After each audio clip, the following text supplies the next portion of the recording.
A nosa vida neste mundo é só temporal. Enfrontarémonos a Deus no momento da nosa morte, Hebreos 9, 27. As malas novas son, a humanidade está nun estado caído. O primeiro home e muller creados por Deus vivían no xardín do Edén. Foron feitos á imaxe de Deus, con autoconciencia, intelixencia e santidade, Xénese 1, 26. Estaban en boa relación con Deus ata que desobedeceron o seu mandato de non comer da árbore do coñecemento do ben e do mal debido á súa desobediencia. Veu unha maldición sobre o mundo e o pecado entrou na humanidade, Xénese 3. Cada persoa nacida despois herdou o pecado e unha natureza rota, Romanos 5, 12.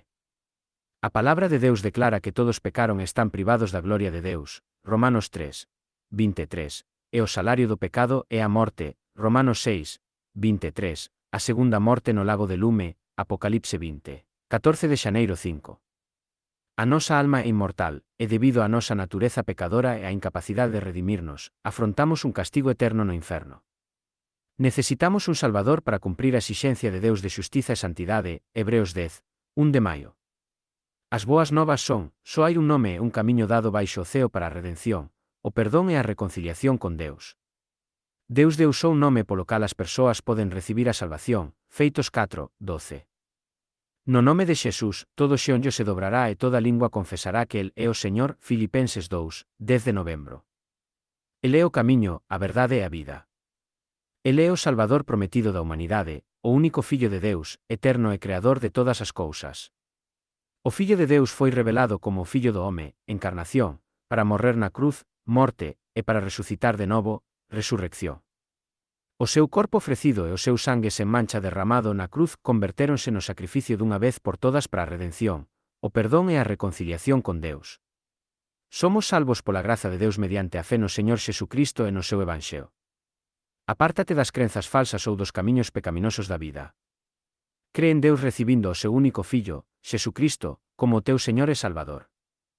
Confía plenamente na graza do seu Evanxeo, o traballo salvador de Deus a través do seu Fillo, encarnación, morte na cruz e resurrección.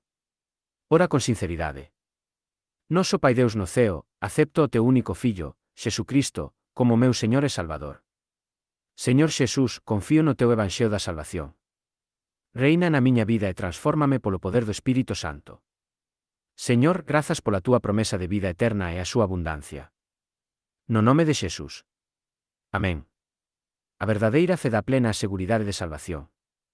Deus prometeu vida eterna mediante a fe en Xesús, 1 Xoán 5, 9 de xaneiro 3, e non afrontaremos o xuízo da segunda morte, porque pasamos da morte á vida, Xoán 5, 23 de febreiro 4.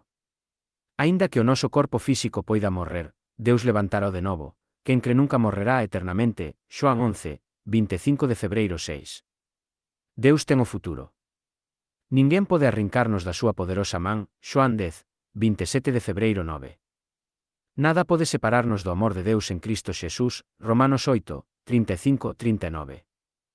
O Espírito de Deus mora e permanece en nós ata o regreso do noso Señor Xesucristo, Efesios 1, 13 de xaneiro 4. O desexo de Deus para ti como o seu Fillo é cristián. Se bautizado no nome do Pai, do Fillo e do Espírito Santo por inmersión en auga, Mateo 28, 19. Crece na graza e no coñecemento do noso Señor Xesucristo. Permanece nel e nas súas palabras como proba da túa fe e amor a Deus, Xoán 15, 5, 7, 10.